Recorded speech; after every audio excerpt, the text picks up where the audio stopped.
Hello, hello, welcome back to my channel.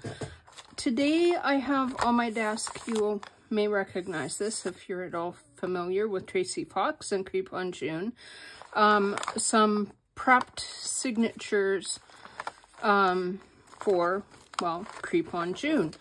And what I'm hoping to do is prep a journal cover to stick the signatures in. I have two options to work with. I have this one. The spine is not very deep. Hopefully that's not too close to you. It's about, let me just get a ruler.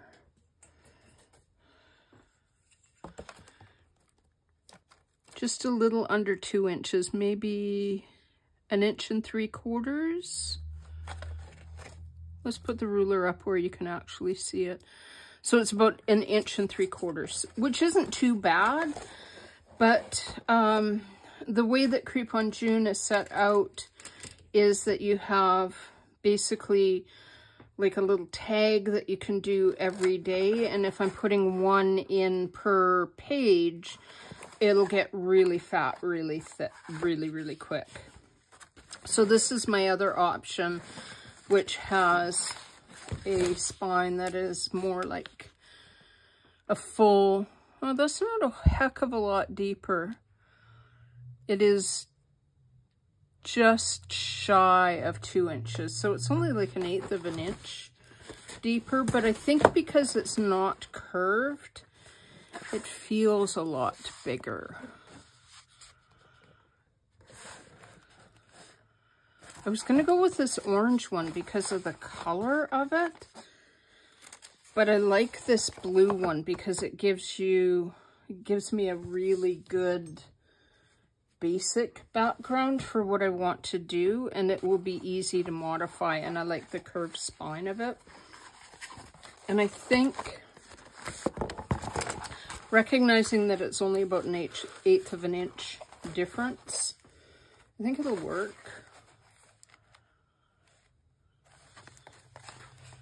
And it also means, because this book is taller and wider, that I don't have to trim down other pages. I wouldn't have to trim down the journal pages that come with the kit because they are shorter, but I would have to trim down every single other page, and this way I don't have to. So laziness wins. What can I say? So, I just want to say hello to everybody. And there's a whole bunch of new people here, and I'm a little hello. I want to show you how I created this rust technique along the edges of this journal, and do it on this one. And I think one of the reasons I wanted to use this blue cover is, well, it's quite similar to this blue cover, so it would give me a similar look to this one. I was thinking of stamping. If I was using the orange cover, I was thinking of stamping on it, but I don't think I will because this one is dark and I don't need to. So if you want to try something like this, what I used is Pabio. I'm going to move my ruler so I don't impale myself on it while I'm not looking. I'm also going to move my X-Acto blade because now I don't need it. So I use Pabio texture gel. This is yellow sand, so it's like a grit paste. And it's sand. Like you could use texture paste, like the Pabio texture gel, and add the sand that you can buy at Dollar Tree for, like, it's $1.25 for a whole great big amount. It's in their home section, in their like kind of gardeny. I haven't looked in a while, so perhaps they don't have it, but they used to carry it and it was like super cheap, and it would be a really good way to make your own like grit paste texture gel stuff. So I used texture gel, I used black embossing powder. Black is super important, very important. You won't get the look of rust without black. I use the Distress Embossing Glaze. Can you see that? Hopefully that shows. In Rusty Hinge. And then I used, fairly sure, yes, I used the Distress. This doesn't look like it's, oh, it is. It's an older one. It is embossing glaze. And this is in Weathered Wood.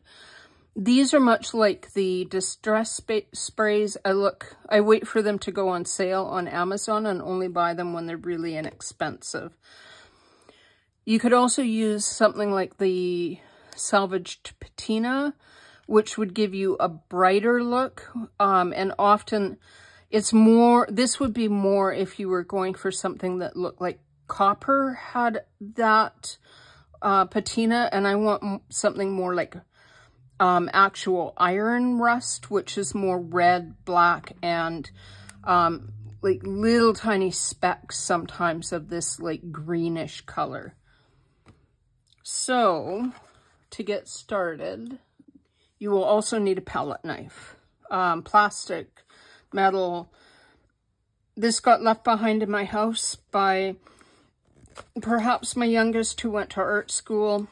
Perhaps one of my youngest's friends who also went to art school. They went to art school together. It might be mine from when I went to art school. This thing is ancient, so it doesn't matter what I do with it. And I'm just going to spread it on. Like, doesn't matter how thick, doesn't matter where it goes. I want it to go up around the edges, like the corner bits. Well, the other thing you're going to need is a heat tool. And I have an actual, like, I'm not using the Ranger one. I'm using, like, the one that you get on Amazon, the hotter one. And I think that may work better. What we want to do is heat the texture medium while it's still wet, because it'll cause it. This I saw on a Tim Holtz, one of his lives last year, maybe even the year before, when he was working with some of his texture mediums and showing how they change properties when they get hot and warp and bubble and make some really, really cool effects. And I thought, well, how would that work if I made rust? And this is what came out of that. I'm sure other people have done rust techniques. I have to admit, I've not watched anyone else's videos, so I'm not sure how anyone else is making rust. This is just how I do it.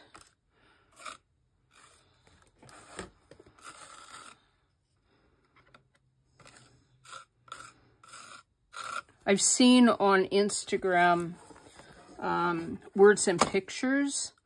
She does, she shows her rust cards, but I've actually never watched her videos, and I think I should, because hers look so intriguing, and they're flat, where mine have lots of dimensionality.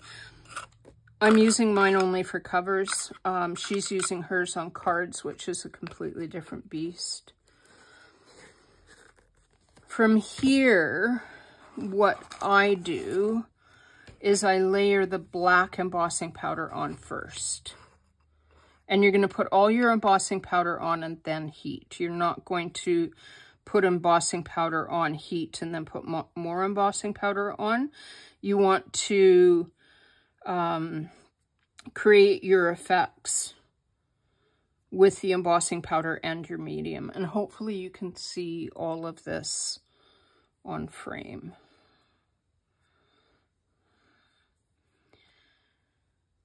Now, strangely enough, you want most of your background to have that black on it, because rust, although we associate rust with red, it's iron is what's rusting, and iron is not red. It starts black. So if you were picking up a piece of metal, it would have black with the patina of the rust on, like, speckled throughout. And then you're just going to add, again, the rust. Or, in this case, rusty hinge. And I'm just sprinkling it as I go. Don't worry if it covers all the sand, aka distress medium or texture medium. It doesn't really matter.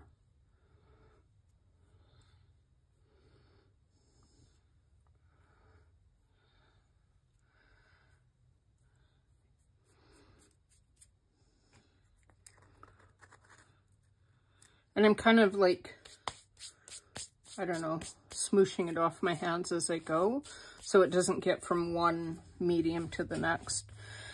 And, you know, pants, they're great for getting bits off that you want off. You can also, like, if there's texture or the powder on your book, you can kind of like tap it so it moves down.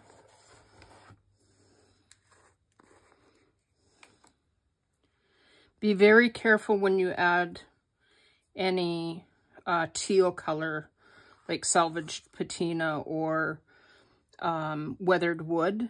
Be very sparing with it. You want it more for like the illusion of a tiny bit of color, but you don't want very much of it. You just want a little tiny bit of it.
You can see here how it looks raised. Can you see that? Like it looks like it's higher if you push on it, which be careful if you do that because it's really hot. You can see it move and it will actually go down. Be careful because it's hot. And stick to the book if you push on it. You'll also notice at about this point, I haven't done any of this yet, but the color of it is significantly different than this one. We'll get there. We will. Promise.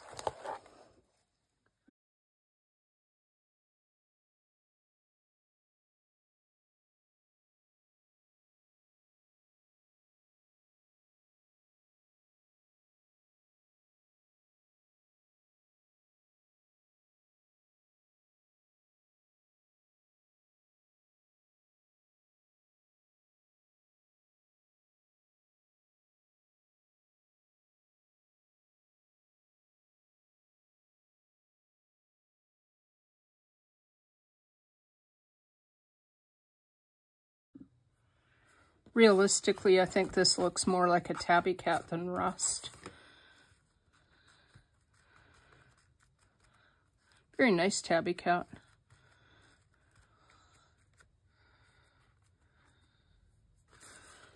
So we need more rust or rusty hinge. I'm not putting any embossing powder on it. I am just adding rust over top. And I'm going to try to get it a little bit more towards the edges. I'm just going to use my fingers to do that.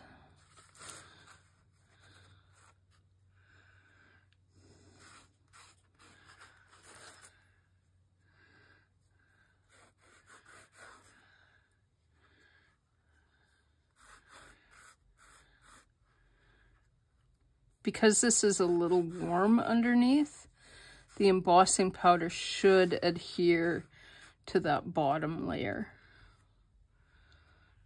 Did the last time I did it, but you know, things are always different. Every time you do a thing, it's different.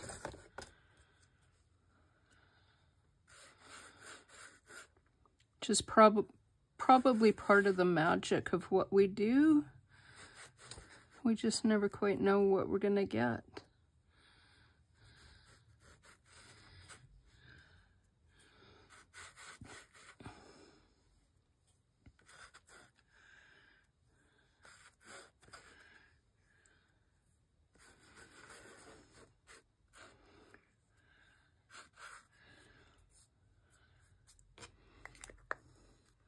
All right, from here, you can see that already looks much more like something that's rusted, because you can see this black coming through, and you can see, well, that's so rusty. So let's heat that up and see what happens.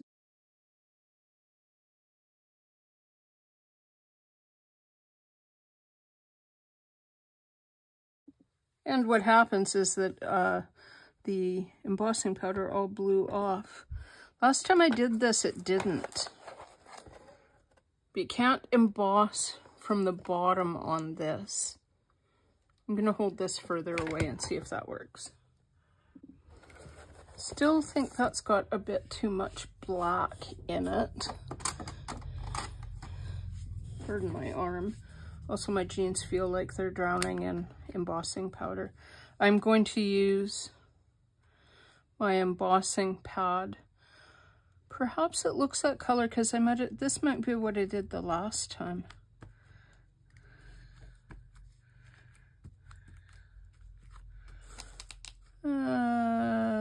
Maybe. That's definitely got embossing powder on it now. And it didn't before.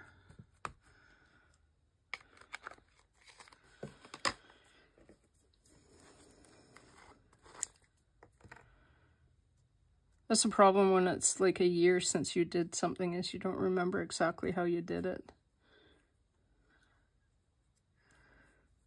Only sort of how you did it.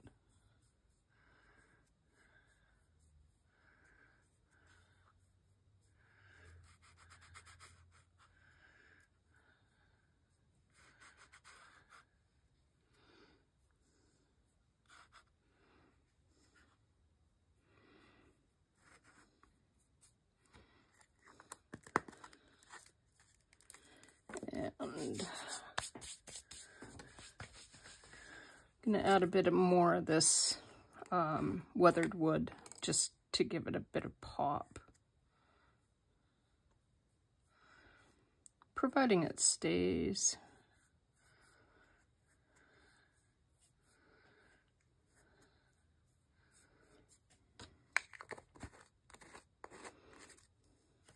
If you're embossing something like this on paper, you can heat from the back side and the embossing powder won't blow all over everywhere.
All right, so it's the next day. I kept working at this a bit more, and now I think it looks a bit more like rust.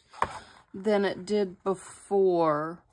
It's definitely darker. I can feel a bit of the rusty hinge on there still.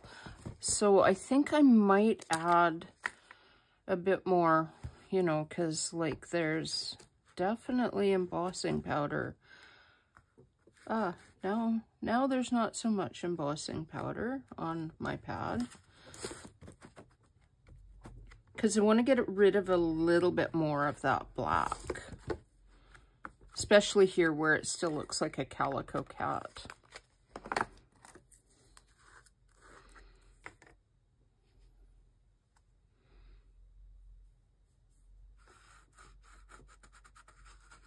And I'm really hoping this rusty hinge stays on, because it keeps blowing all over everywhere on me.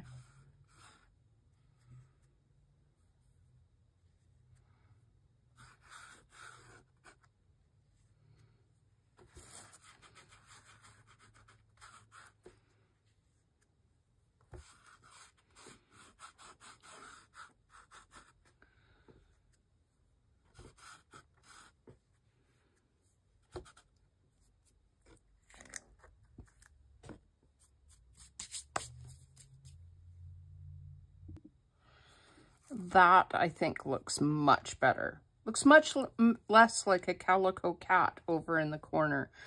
Like I mentioned before, be very careful because your book will get really hot and your medium will also get really hot.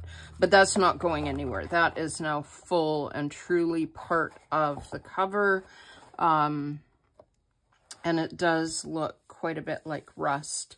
I need to figure out what I'm using for the cover, but unlike how I normally work, I think what I'm going to do is I'm going to do all my pages each day, sew them into the signature or into the book when it's finally finished, rather than creating my book at the beginning, my cover at the beginning like so, and then working from there. And that's actually backwards to my process.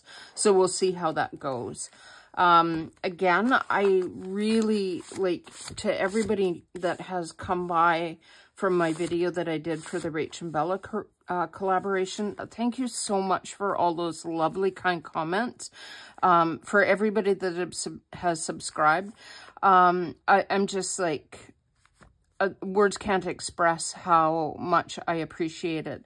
I'm really quite new to this, so it helps my little channel get found by YouTube, and I'm just overwhelmingly grateful for all of you and for all of your kindness.